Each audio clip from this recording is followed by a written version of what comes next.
जय सिया राम प्रभु। आज हम सुंदर कांड के एक दोहे से 10 दोहे तक का पाठ करेंगे और उसका आनंद लेंगे। जय श्री हनुमते नमः। आज्ञा है प्रभु। भव भेषज रघुनाथ जसु सुनहिंजे नर अरुनारी तिनकर सकल मनोरथ सिद्ध करहि तिसरारी। श्री रघुवीर का यश भव जन्म मरण रूपी रोग की अचूक दवा है। जो पुरुष और स्त्री इसे सुनेंगे, त्रिशिरा के शत्रु श्री राम जी उनके सब मनोरथों को सिद्ध करेंगे। नीलोत्पल तन श्याम काम कोटि शोभा अधिक सुनियता सुगुन ग्राम जासु नाम अग खग बधिक।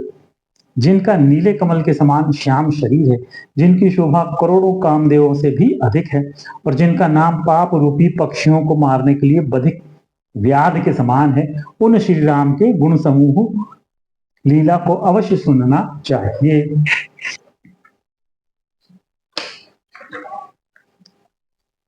पंचम सोपान। श्री गणेशाय नमः। जानकी वल्लभो विजयते। श्री रामचरितमानस पंचम सोपान सुंदर कांड।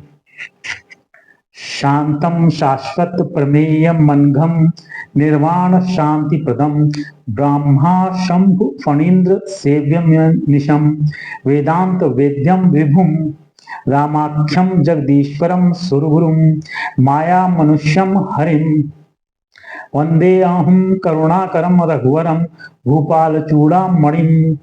शांत सनातन अप्रमेय प्रमाणों से परे निष्पाप मोक्ष रूप परम शांति देने वाले ब्रह्मा शंभु और शेष जी से निरंतर सेवित वेदांत के द्वारा जानने योग्य सर्वव्यापक देवताओं में सबसे बड़े माया से मनुष्य रूप में दिखने वाले समस्त पापों को हरने वाले करुणा की खान रघुकुल में श्रेष्ठ तथा राजाओं के शिरोमणि राम कहलाने वाले जगदीश्वर की मैं वंदना करता हूँ। नान्या स्पृहा रघुपते हृदयस्मि दिए सत्यम वदामि च भवान खिलांतरात्मा भक्तिम प्रयच्छ रघुपुंगवम निर्भराम में कामादि दोष रहितम कुरु मानसम च। हे रघुनाथ जी, मैं सत्य कहता हूँ, आप सबके आत्मा अंतरात्मा ही हैं। सब जानते ही हैं कि मेरे हृदय में दूसरी कोई इच्छा नहीं है। हे रघुकुल श्रेष्ठ, मुझे अपनी निर्भरा पूर्ण भक्ति दीजिए और मेरे मन को काम आदि दोषों से रहित कीजिए। अतुलित बल धामम हेम शैलाभ देहम धनुजवन कृशानुम ज्ञानी नामाग्रगण्यम सकल गुण निधानम वानराणामधीशम रघुपति प्रिय भक्तम वात जातम नमामि। अतुल बल के धाम, सोने के पर्वत, सुमेरु के समान कांति युक्त शरीर वाले दैत्य रूपी वन को ध्वंस करने के लिए अग्नि रूप, ज्ञानियों में अग्रगण्य, संपूर्ण गुणों के निधान, वानरों के स्वामी श्री रघुनाथ जी के प्रिय भक्त पवन पुत्र श्री हनुमान जी को मैं प्रणाम करता हूँ। जामवंत के वचन सुहाए सुनु हनुमंत हृदय अति भाए तब लगी मोहि परिखेहु तुम भाई सही दुख कंद मूल फल खाई। जामवान के सुंदर वचन सुनकर हनुमान जी के हृदय को बहुत ही भाए। वे बोले, हे भाई, तुम लोग दुख सहकर कंद मूल फल खाकर तब तक मेरी राह देखना। जब लगी आवो सीत ही देखी होई काज मोहि हरस विशेषी यह कही नाई सबन कहूँ माथा चले हरस ही धरि रघुनाथा। जब तक मैं सीता जी को देखकर लौट ना आऊं काम अवश्य होगा, क्योंकि मुझे बहुत ही हर्ष हो रहा है। यह कहकर और सबको मस्तक नवाकर तथा हृदय में श्री रघुनाथ जी को धारण करके हनुमान जी हर्षित होकर चले। सिंधु तीर एक भूधर सुंदर कौतुक कूदी चढ़ेउता ऊपर बार बार रघुवीर संहारी तर के पवन तनय बल भारी। समुद्र के तीर पर एक सुंदर पर्वत था। हनुमान जी खेल से ही अनायासी कूदकर उसके ऊपर जा चढ़े और बार बार श्री रघुवीर का स्मरण करके अत्यंत बलवान हनुमान जी उस पर बड़े वेग से उछले। जही गिरि चरण देई हनुमंता चले सुगा पाताल तुरंता जिम अमोघ रघुपति कर बाना यही भांति चले हनुमाना।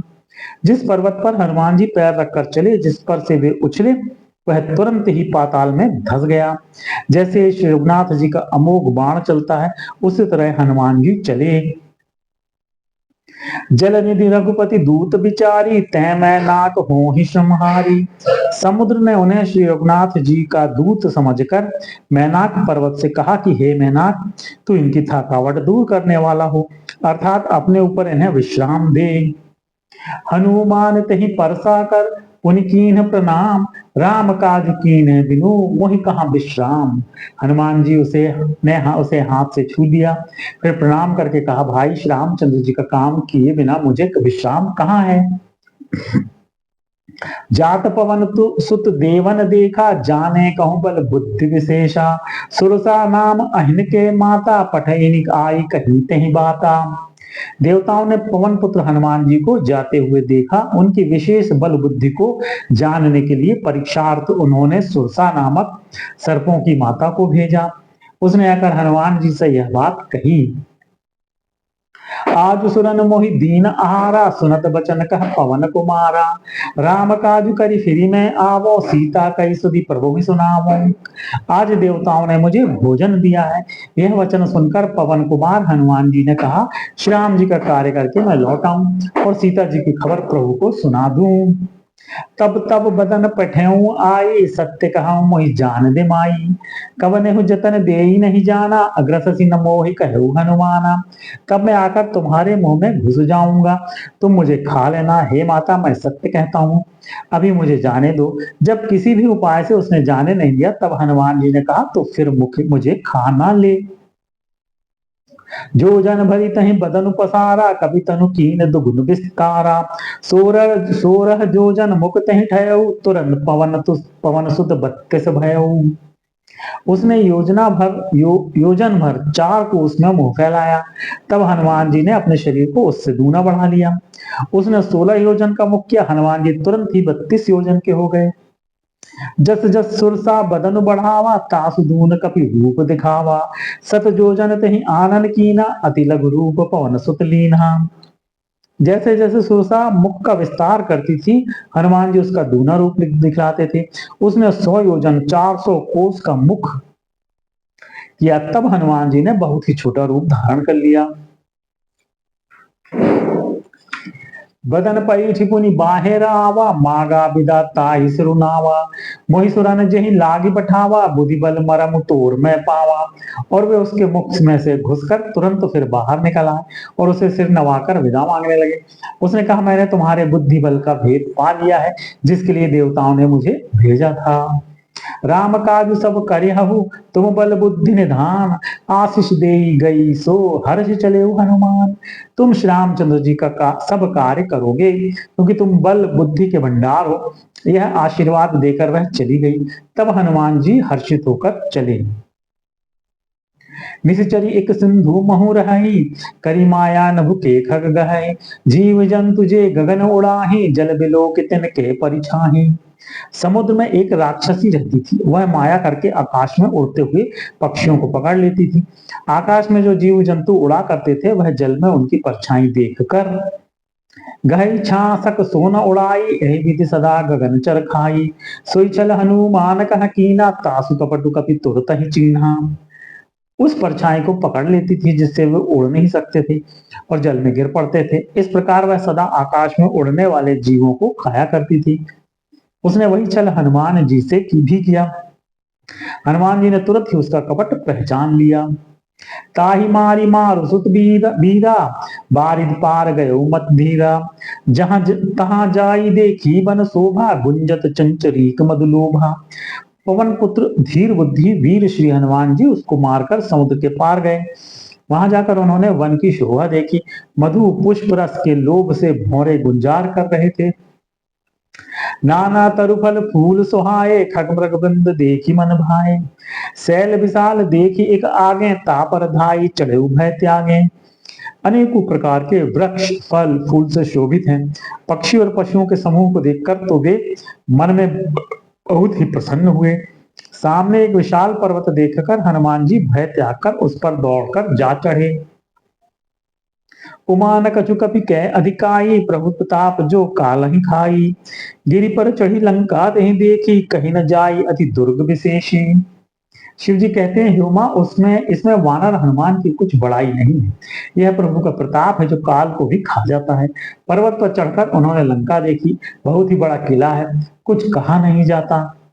अति उतंग जल निधि चहुपासा, कनक कोट कर परम प्रकाशा।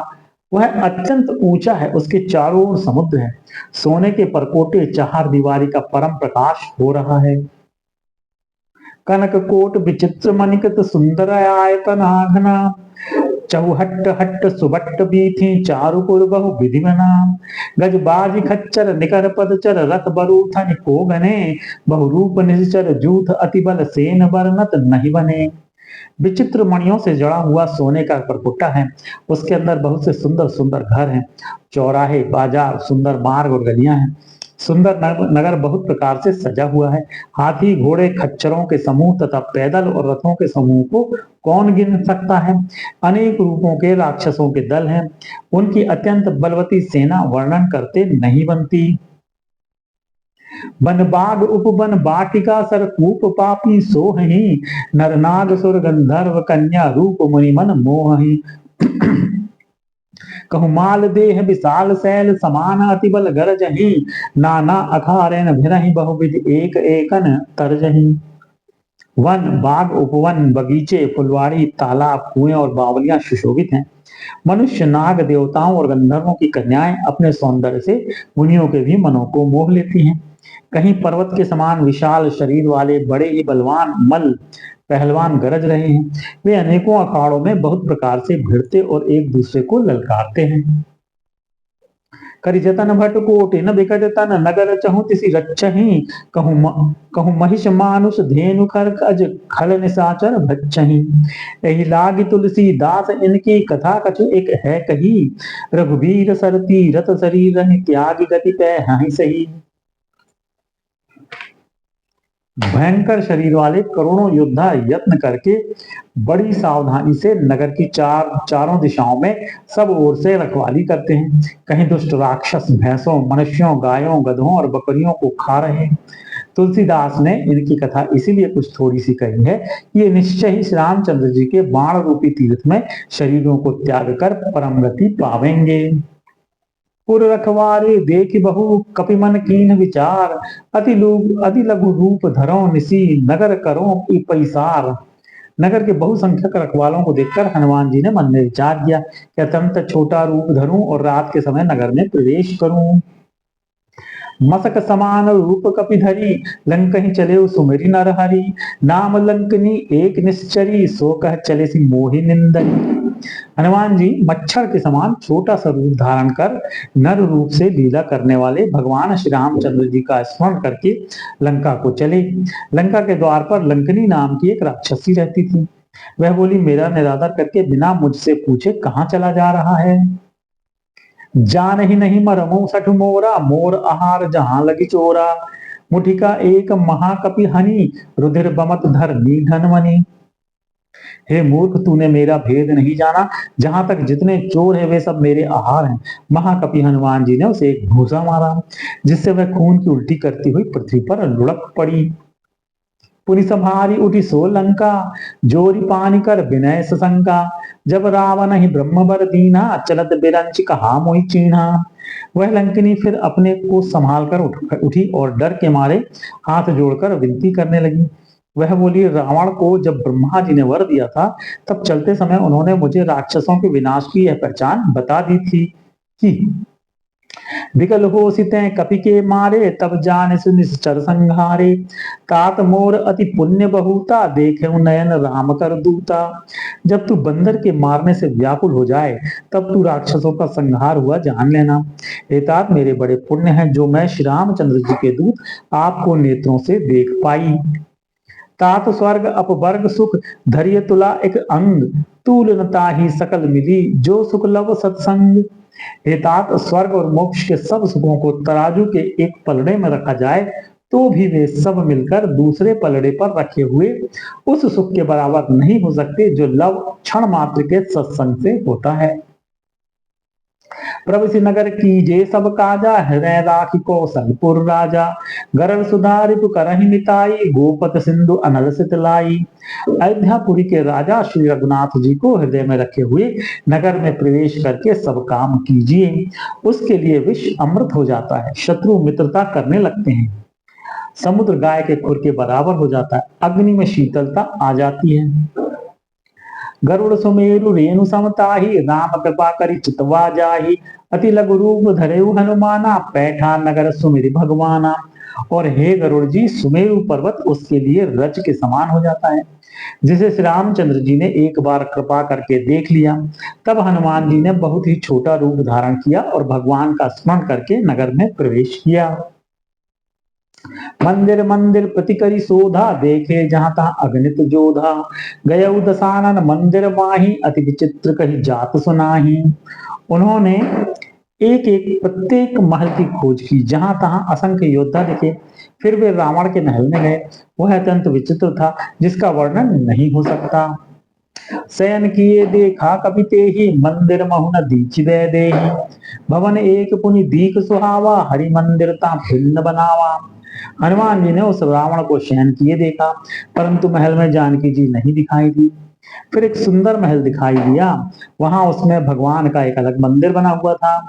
रामायुध अंकित ग्रह, शोभा बरन जाय। नव तुलसी का वृंद तह, देख हर्ष कपिराय। वह महल श्री राम जी के आयुध धनुष बाण के चिन्हों से अंकित था, उसकी शोभा वर्णन नहीं की जा सकती। वहां नवीन नवीन तुलसी के वृक्ष समूहों को देखकर कपिराज श्री हनुमान जी हर्षित हुए। लंका निश्चर निकर निवासा, यहाँ कहाँ सज्जन कर बासा। मन महु तरक करें कपि लागा, तेहि समय विभीषण जागा।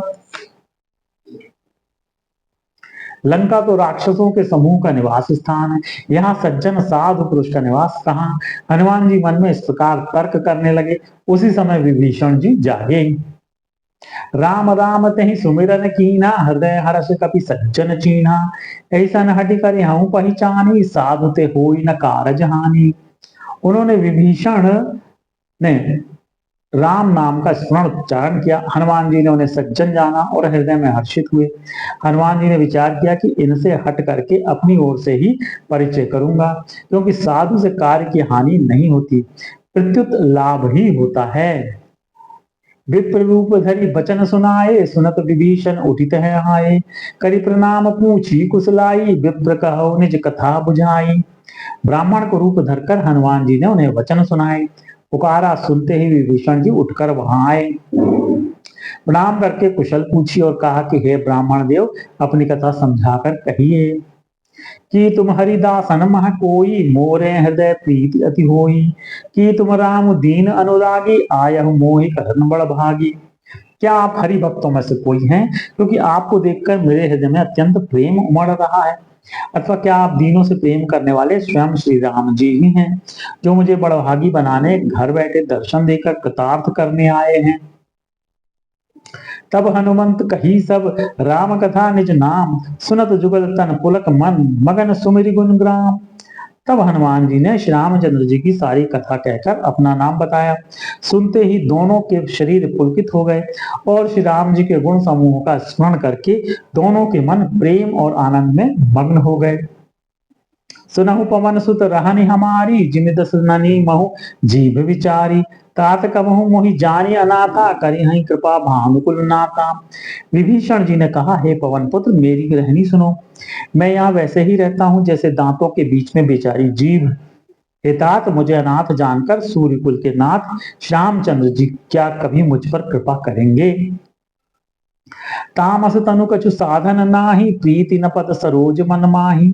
अब मोहि भा भरोस हनुमंता, बिनु हरि कृपा मिलहि नहीं संता। मेरा तामसी राक्षस शरीर होने से साधन तो कुछ बनता नहीं, और ना मन में श्री रामचंद्र जी के चरण कमलों में प्रेम ही है। परंतु हे हनुमान, अब मुझे विश्वास हो गया कि श्री रामचंद्र जी की मुझ पर कृपा है, क्योंकि हरि की कृपा के बिना संत नहीं मिलते। जो रघुबीर अनुग्रह कीना, तो तुम मोहि दरसु हटि दीन्हा। सुनहु विभीषण प्रभु के रीति, करहि सदा सेवक पर प्रीति। जब श्री रघुवीर ने कृपा की है तभी तो आपने मुझे हट करके अपनी ओर से दर्शन दिए हैं। हनुमान जी ने कहा, हे विभीषण जी सुनिए, प्रभु की यही रीति है कि वे सेवक पर सदा ही प्रेम किया करते हैं। कहु कवन में परम कुलीना, कपि चंचल सब ही विधिहीना। प्रात ले जो नाम हमारा, तेहि दिन ताहि न मिले आहारा।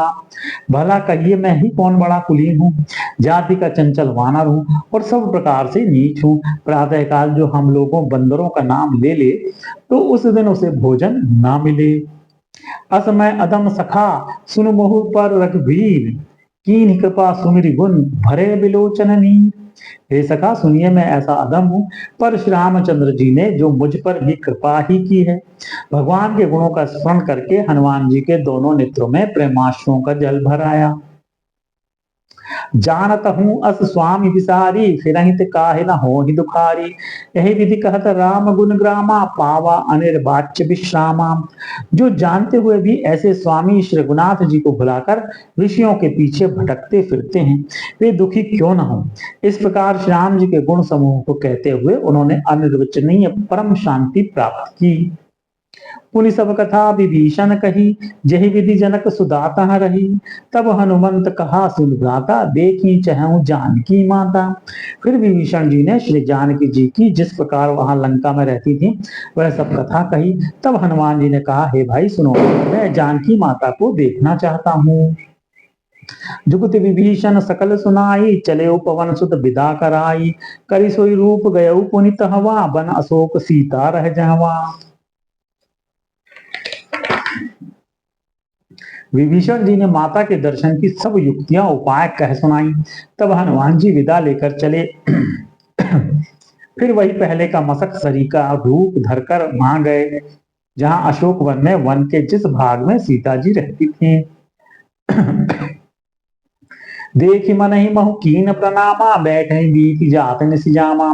कृस्तनु शीस जटा एक बेनी, जपति हृदय रघुपति गुण श्रेणी। सीता जी को देखकर हनुमान जी ने उन्हें मन ही में प्रणाम किया। उन्हें बैठे ही बैठे रात्रि के चारों पहर बीत जाते हैं। शरीर दुबला हो गया है, सिर पर जटाओं की एक बेड़ी लट है।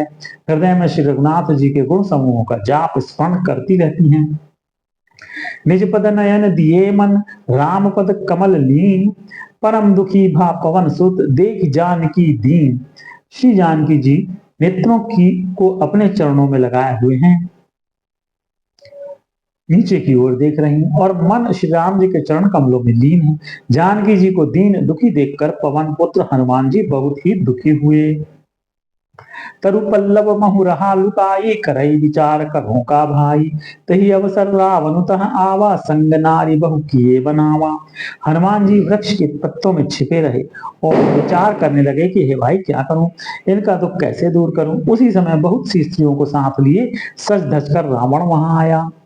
बहुविधि खल सीतहि समुझावा, साम दान भय भेद दिखावा। कह रावण सुन सुमुखी सयानी, मंदोदरी आदि सब रानी। उस दुष्ट ने सीता जी को बहुत प्रकार से समझाया, साम दान भय और भेद दिखलाया। रावण ने कहा, हे सुमुखी हे सयानी सुनो, मंदोदरी आदि सब रानियों को तब अनुचरी करऊं पन मोरा, एक बार बिलोक मम ओरा। त्रंधरी ओट कहति बैदेही, सुमिरि अवधपति परम सनेही। मैं तुम्हारी दासी बना दूंगा, यह मेरा प्रण है। तुम एक बार मेरी ओर देखो तो सही। अपने परम स्नेही कौशलाधीश श्री रामचंद्र जी का स्मरण करके जानकी जी तिनके की आड़ पर्दा करके कहने लगी, सुन दस मुख खदोत प्रकाशा, कबहु कि नलिन करई विकासा। असमन समुझ कहति जानकी, खल सुधि नहीं रघुबीर बान की। हे दशमुख सुन, जुगनू के प्रकाश से कभी कमलिनी खिल सकती है। जानकी जी फिर कहती हैं, तू अपने लिए भी ऐसा ही मन में समझ ले। रे दुष्ट, तुझे श्री रघुवीर के बाण की खबर नहीं है। सट सूने हरि आन ही मोही, अधम निलज्ज लाज नहीं तोही। रे पापी, तू मुझे सूने में हर लाया है। अरे अधम निर्लज, तुझे लज्जा नहीं आती। आप ही सुनी खदोत सम, राम ही भानु समान। परुष वचन सुनी काढ़ी असी, बोला अति खिसियान। अपने को जुगनू के समान और रामचंद्र जी को सूर्य के समान सुनकर और सीता जी के कठोर वचनों को सुनकर रावण तलवार निकालकर बड़े गुस्से में आकर बोला, सीता ते मम कृत अपमाना कटिहं तव से कठिन कृपाना नाहित सपदि मानु मम बानी सुमुखी होती नता जीवन हानि। सीता तूने मेरा अपमान किया है, मैं तेरा सिर इस कठोर कृपाण से काट डालूंगा, नहीं तो अब भी जल्दी मेरी बात मान ले। हे सुमुखी, नहीं तो जीवन से हाथ धोना पड़ेगा। श्याम सरोज दाम सम सुंदर प्रभु भुज करिकर सम दस कंधर सो भुज कंठ की तव असि घोरा सुनुसट अस प्रबान पन मोरा। सीता जी ने कहा, हे दशग्रीव, प्रभु की भुजा जो श्याम कमल की माला के समान सुंदर और हाथी की सूंड के समान पुष्ट तथा विशाल है, या तो वह भुजा ही मेरे कंठ में पड़ेगी या तेरी भयानक तलवार ही। रे शठ, सुन, यही मेरा सच्चा प्रण है। चंद्रहास हरु मम परितापम रघुपति विरह अनल संजातम शीतल निशित बहसी बर धारा कह सीता हरु मम दुख भारा। सीता जी कहती है, हे चंद्रहास तलवार, श्री रघुनाथ जी के विरह की अग्नि से उत्पन्न मेरी बड़ी भारी जलन को तू हर ले। हे तलवार, तू शीतल तीव्र और श्रेष्ठ धारा बहाती है, अर्थात तेरी धारा ठंडी और तेज है, तू मेरे दुख के बोझ को हर ले। सुनत बचन पुनि मारन धावा मैं तनया कही नीति सुझावा कही से सकल चरण बोलाई सीता ही बहुविध त्रासहु जाई। सीता जी के वचन सुनते ही वह मारने दौड़ा। तब मैं दानव की पुत्री मंदोदरी ने नीति कहकर उसे समझाया। तब रावण ने सब राक्षसियों को बुलाकर कहा कि जाकर सीता को बहुत प्रकार से भय दिखलाओ। मास दिवस महु कहा न माना तो मैं मार अभी काढ़ी कृपाना। यदि महीने भर में यह कहा ना माने तो मैं इसे तलवार निकालकर मार डालूंगा। भवन गयो दस कंधर यहाँ पिशाचिनी ब्रंद सीत ही त्रास दिखा वही धरहि रूप बहु मंद। यूं कहकर रावण घर चला। यहाँ राक्षसियों के समूह बहुत से बुरे बुरे रूप धरकर सीता जी को भय दिखलाने लगे। जय सिया राम प्रभु। यहाँ पर हम विश्राम लेंगे। कल पुनः सुंदर कांड के 10वें दोहे से 20वें दोहे का पाठ करेंगे और उसका आनंद लेंगे।